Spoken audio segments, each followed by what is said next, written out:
Adam here with Brooksaw Antiques. Today we have this 1976 Olympia SM9 vintage portable typewriter. I'm going to show you how to use the functions and make sure they all work. Made in Western Germany and considered one of the best typewriters of all time. I consider it number 2 behind the Hermes 3000. Up top is the adjustable paper guide. This helps you guide the page in straight. I'm going to line that up with the edge of the platen, which is the main roller of that piece of paper. This is the left margin. I'm going to set that on 0 and the right one around 75. And this is the paper support arm that flips up from the back like a switchblade and extends. And this is the paper bale that sits on top. It's got 2 adjustable rollers and a scale. Color selector, we're going to move that up to the blue to print black ink. That prints the top portion of the ribbon. When you have it in the middle, it doesn't print any ink at all. It just leaves a stencil for copying purposes. When you have it on the orange indicator, it prints the bottom portion of the ribbon, which is red. We're going to move that up for black right now.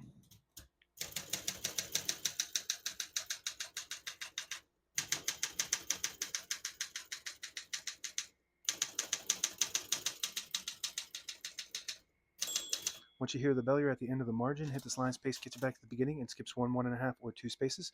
Right now we have it on single, but if you want 1.5, just flip that switch down 1 notch. It skips 1.5. One more, it skips 2. We're going to keep that on single for now and finish typing. As you can see, all the keys type nice and none of them skip or stick. I'll type a sentence in red on the next line and switch from black to red. Switching it right there, just like I showed you at the beginning.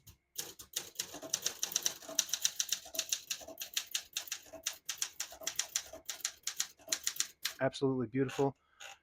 This series has a lighter touch, but it's still super powerful, tight, and precise.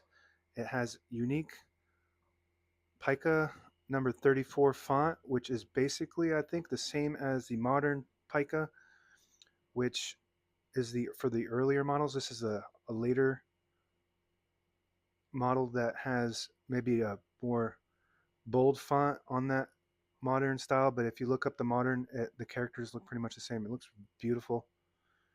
Super smooth and easy to use typewriter. German engineering at its finest. One of the top typewriters of all time.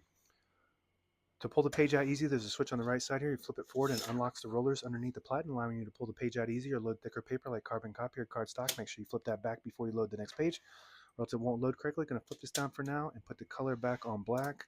Got a shift on each side and a shift lock on the left. To clear that, just hit the shift button again.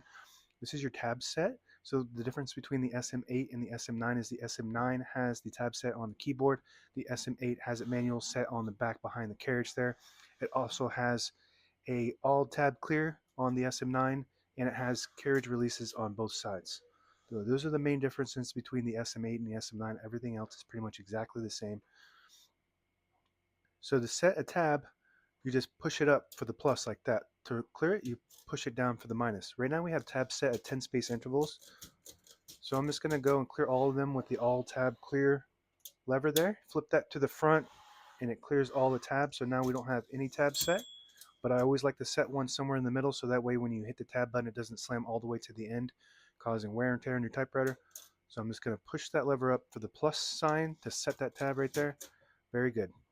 This 4-dot button is the margin release. When you get to the end of the margin, there's a mechanism that blocks you from printing. Hit that button. It does allow you to go all the way to the end. Very good. And this lever on the top is your carriage lock. You flip it up and move the carriage to the middle. It locks the carriage in the middle. Also locks the keys. To unlock it, flip it down like that. Very good.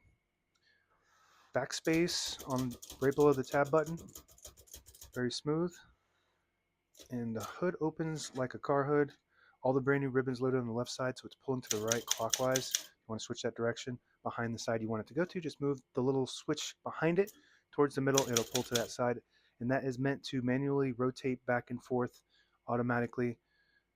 When you get to the end of the ribbon, there's a little eyelet, the little metal piece that catches on whatever side that it ends on, and it will rotate back to that side. And if you don't have eyelets, then you can tie a knot and it will catch that. Touch control. The farther down you go, there's a plus and a minus sign, the more tension there is when you hit the keys. The farther up you go on the minus sign, the less tension. You don't have to hit the keys as hard when it's on low tension, but they don't respond as fast. So you just want to play with that to gauge what your preference is as far as touch control goes. Carriage release on both sides, super smooth. This is your paper support arm, like a switchblade, very cool. Carriage release on this side, very good. If you pull out the knob and turn the platen, it disables the spacing so you can get to an exact spot on the page. You let it go, you get the clicks. You want to be careful if you use that because you lose your line. And the same concept with the lever, the line space selector. If you push that all the way back, it disables the spacing. Push it forward and you get the clicks. That's it. Now available on eBay or Etsy. Search Brooksaw Antiques.